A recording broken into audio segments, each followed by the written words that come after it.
고기는 인류가 존재해온 거의 모든 시간 동안 가장 핵심적인 음식이었습니다. 수십만 년 동안 인간의 뇌와 근육, 호르몬과 면역 체계는 고기를 기반으로 진화해 왔지요. 그런데 어느 순간부터 우리는 고기를 두려워하기 시작했습니다. 특히 중년 이후의 남성분들은 고기 먹으면 혈관 막힌다, 콜레스테롤이 올라간다는 말을 너무 많이 들어오셨을 겁니다. 사실 이 공포는 과학이 아니라 오래된 오해에서 시작된 경우가 많습니다.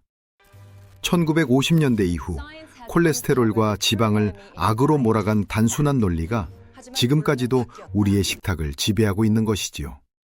하지만 의학은 이미 오래전에 다른 결론에 도달했습니다. 그럼에도 불구하고 왜 우리는 여전히 고기를 경계하고 있을까요?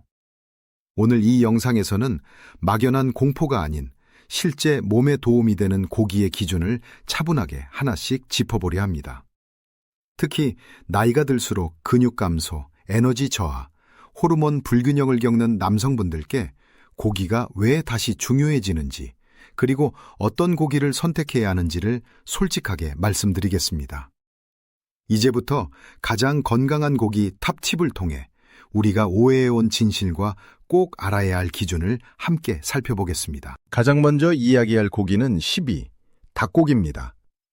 닭고기는 부담 없이 선택하기 쉬운 고기이지만 사실 어떤 닭을 먹느냐에 따라 건강 효과는 크게 달라집니다. 밖을 자유롭게 뛰어다니며 벌레와 풀을 먹고 자란 방목닭은 공장에서 사료만 먹고 자란 닭과는 전혀 다른 지방 구성을 가지고 있습니다. 사육 환경이 나쁠수록 오메가6 지방산 비율이 높아지고 이 균형이 깨지면 몸속 염증 반응이 쉽게 증가할 수 있습니다. 또 많은 분들이 닭가슴살만 고집하시는데 중년 이후에는 오히려 허벅지 같은 다크미트가 더 유익합니다. 철분, 아연, 콜라겐, 글리신 같은 영양소가 풍부하고 적당한 지방이 담즙 분비를 도와 비타민 A, D, E, K 흡수를 원활하게 해주기 때문입니다. 지나치게 저지방 식단은 오히려 피로와 흡수 장애를 부를 수 있습니다. 9위는 칠면조입니다.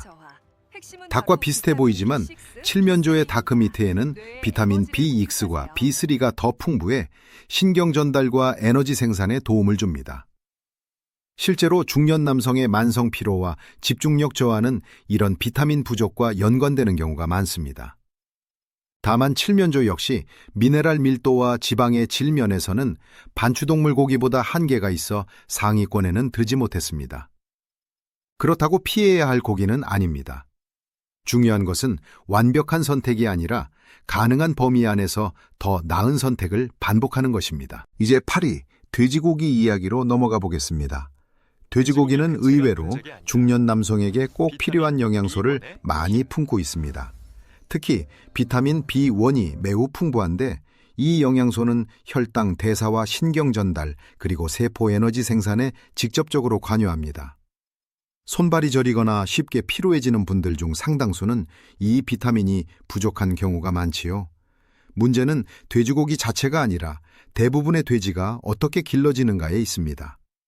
곡물과 부산물 위주의 사료로 자란 산업형 돼지고기는 지방의 질이 좋지 않아 염증 반응을 높일 가능성이 있습니다. 그래서 돼지고기는 가능하다면 방목 사육이나 자연에 가까운 환경에서 자란 것을 선택하는 것이 중요합니다.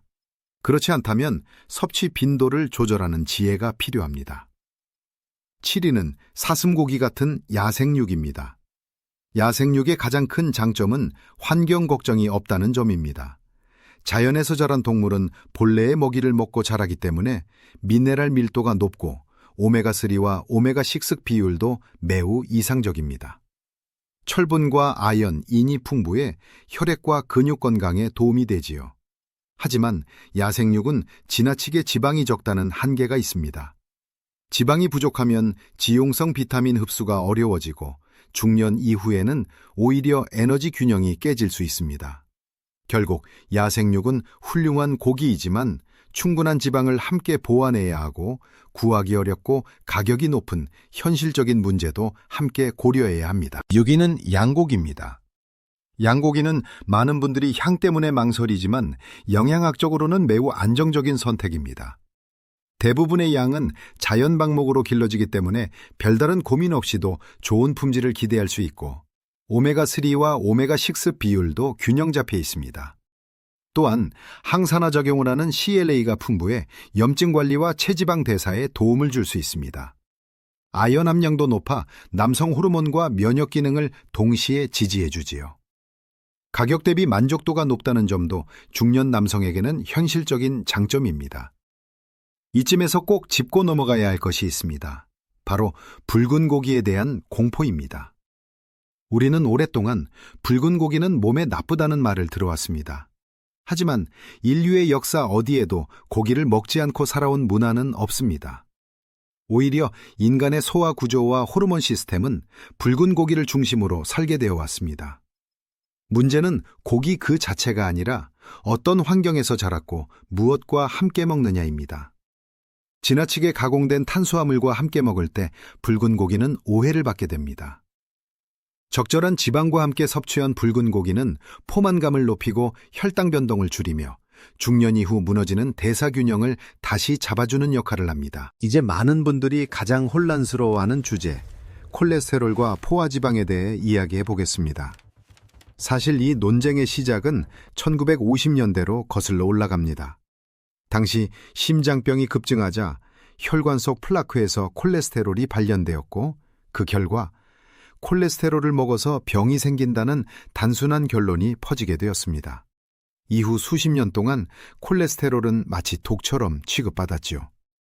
그러나 연구가 쌓일수록 식이 콜레스테롤과 혈중 콜레스테롤 사이에는 뚜렷한 상관관계가 없다는 사실이 밝혀졌습니다.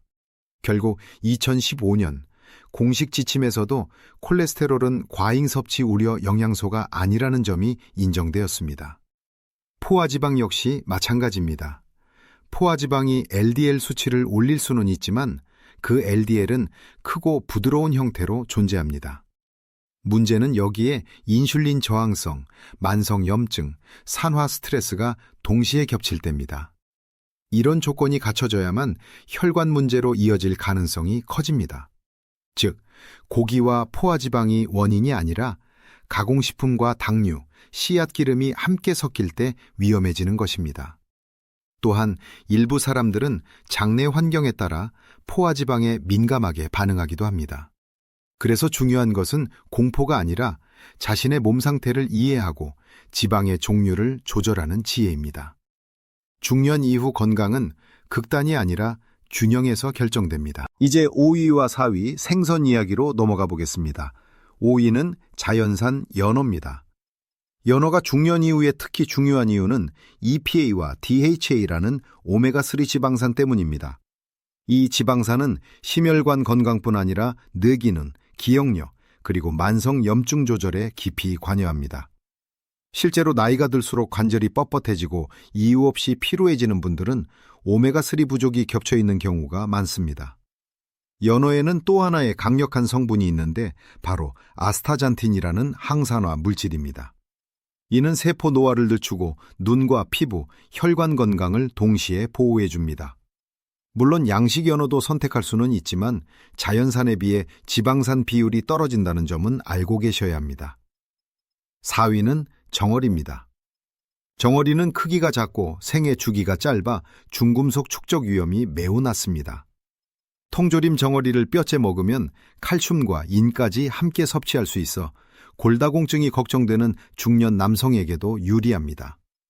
무엇보다 정어리는 가격이 저렴하면서도 EPA와 DHA가 풍부해 가성비 최고의 건강식품이라 할 수 있습니다. 단 한 가지 주의할 점은 기름입니다. 콩기름이나 씨앗기름 대신 올리브 오일에 담긴 제품을 선택하는 것이 염증 관리 측면에서 훨씬 현명합니다. 값비싼 보충제보다 이런 작은 선택이 건강의 방향을 바꿉니다. 이제 상위권으로 들어갑니다. 3위는 풀을 먹고 자란 소고기입니다. 소고기는 인간에게 가장 기본이 되는 단백질 공급원일 뿐 아니라 중년 남성에게 특히 중요한 영양소의 보고입니다. 흡수율이 매우 높은 햄철은 혈액 산소 운반과 직결되고 아연은 남성 호르몬과 면역 기능을 지탱합니다. 비타민 B, 실, 미 역시 신경계와 뇌기능 유지에 필수적인데 나이가 들수록 흡수 능력이 떨어지기 때문에 음식으로 보충하는 것이 중요합니다. 풀 먹인 소고기는 여기에 더해 오메가3와 CLA까지 포함해 지방의 질도 안정적입니다. 붉은 고기를 무조건 피하는 것이 아니라 어떤 붉은 고기를 선택하느냐가 핵심이라는 점을 다시 한번 기억하셔야 합니다. 2위는 간입니다.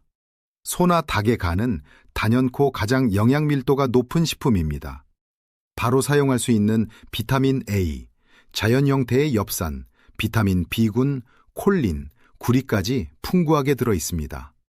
보충제가 없던 시절 빈혈이나 극심한 피로, 회복이 느린 사람들에게 간을 먹였던 이유가 여기에 있습니다. 다만 간은 너무 강력한 식품이기 때문에 매일 먹을 필요는 없습니다. 주 1회 정도 소량으로도 충분합니다. 중요한 것은 피하는 것이 아니라 존중하며 적절히 활용하는 것입니다. 스톱! 마지막 1위는 심장입니다. 많은 분들이 놀라시겠지만 심장은 중년 이후 에너지 저하를 겪는 남성에게 매우 상징적인 음식입니다. 소나 양의 심장에는 CoQ10이 풍부하게 들어있는데 이 물질은 우리 세포의 미토콘드리아가 에너지를 만들어내는데 꼭 필요합니다. 나이가 들수록 쉽게 지치고 예전만큼 회복이 안 되는 이유는 단순한 체력 문제가 아니라 세포 에너지 생산이 떨어지기 때문인 경우가 많습니다. 심장은 여기에 더해 타우린, 철분, 아연을 함께 제공해 심혈관 기능과 심경 안정, 인슐라린 저항성 개선에도 도움을 줄 수 있습니다. 과거에는 영양학을 몰라도 심장이 약한 사람에게 심장을 먹인다는 경험적 지혜가 있었던 이유입니다. 이제 이 리스트를 조금 다른 시각으로 보셔야 합니다. 순위는 절대적인 정답이 아닙니다. 모든 고기는 각자의 역할이 있고 상황과 몸 상태에 따라 가치가 달라집니다. 현실적으로 식당에서는 풀 먹인 소고기나 자연산 연어를 찾기 어렵습니다. 하지만 그럼에도 불구하고 가공식품이나 씨앗기름에 튀긴 음식보다는 평범한 소고기나 양식 연어가 훨씬 나은 선택입니다. 건강은 완벽한 선택이 아니라 반복되는 방향성에서 만들어집니다. 오늘 이후로 고기를 두려워하기보다 이해하고 선택하시길 바랍니다. 그것이 중년 이후의 몸을 지키는 가장 현실적인 전략입니다.